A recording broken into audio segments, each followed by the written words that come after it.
Congressman Ron Paul, is you appear to have consistent, principled integrity. Americans don't usually go for that.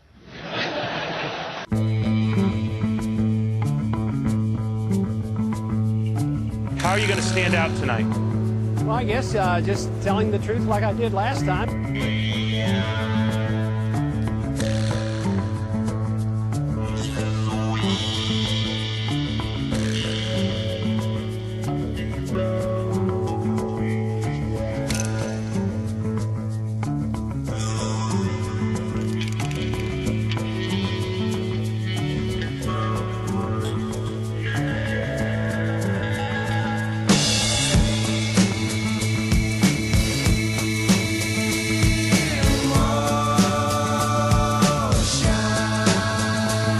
The sooner we come home, the better. If they declare there's no progress in September, we should come home. It was a mistake to go, so it's a mistake to stay. If we made the wrong diagnosis, we should change the treatment.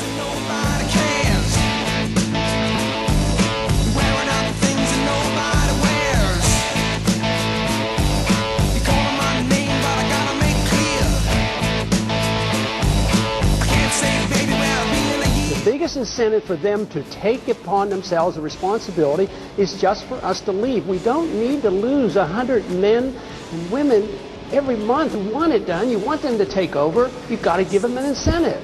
So I think we should immediately stop patrolling the streets. That's a policeman's job. It's not the work of the Army.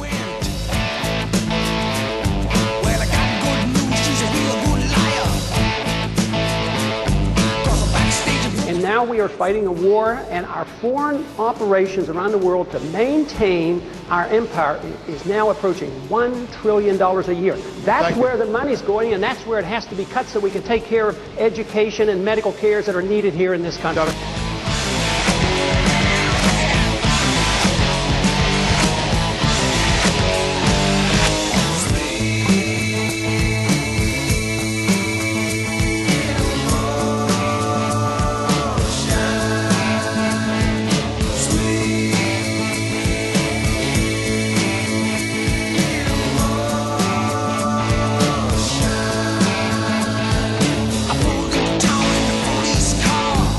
I mean, we've got a pretty good economy going here, right? I mean, we've got productivity soaring. We've got retail sales that are strong. We've got corporate earnings that, for what, the 19th quarter are up double-digit. That's nice, but when you have to borrow, my personal finances would be very good if I borrowed $1 million every month, but someday the bills will become due.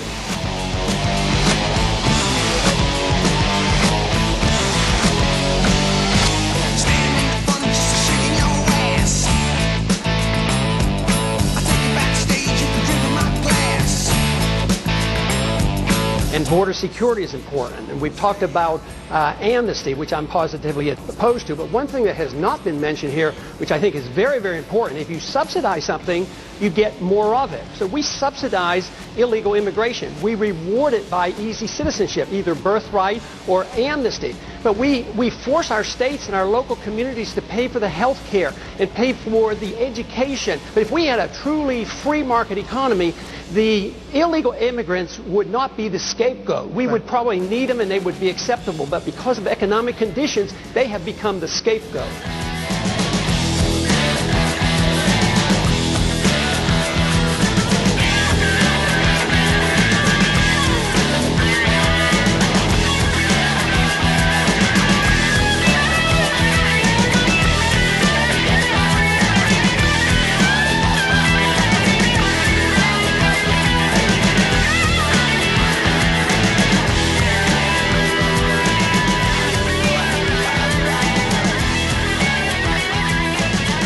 Congressman Paul, what's the most pressing moral issue in the United States right now?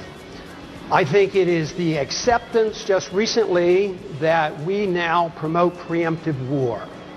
I do not believe that's part of the American tradition. We in the past have always declared war in the defense of our liberties or go to aid somebody. But now we have accepted the principle of preemptive war. We have rejected the just war theory of Christianity. And now tonight we hear that we're not even willing to remove from the table a preemptive nuclear strike against a country that has done no harm to us directly and is no threat to our national security.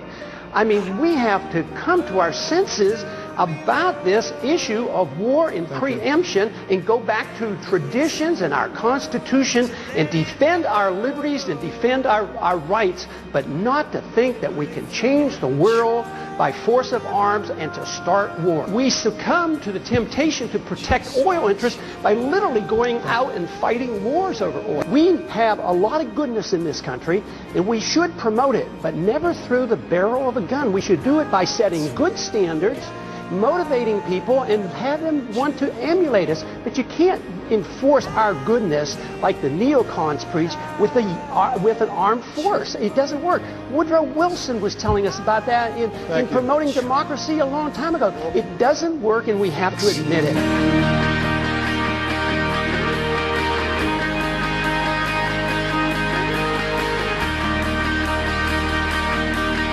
That we just don't need more laws determining religious things or prayer in school. We should allow people at the local level. That's what the Constitution tells us.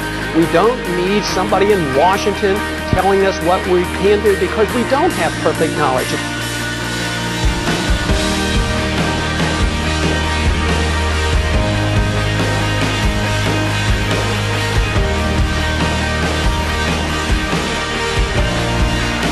We don't get our rights because we're gays or women or minorities.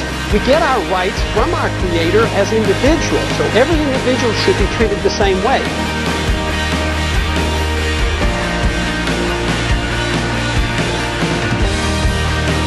See a stream down your face when you lose something you cannot replace. If America was a smarter country, wouldn't you be leading in the polls? I would introduce this novel idea that we ought to follow the Constitution. There are still a few Americans that believe in it. A humble foreign policy, no nation building, don't police the world. The purpose of government is to protect the secrecy and the privacy of all individuals, not the secrecy of government.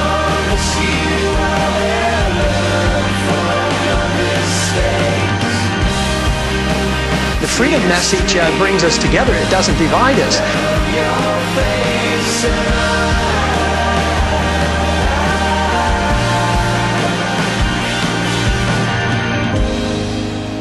Lights will guide you home and ignite your bones, and I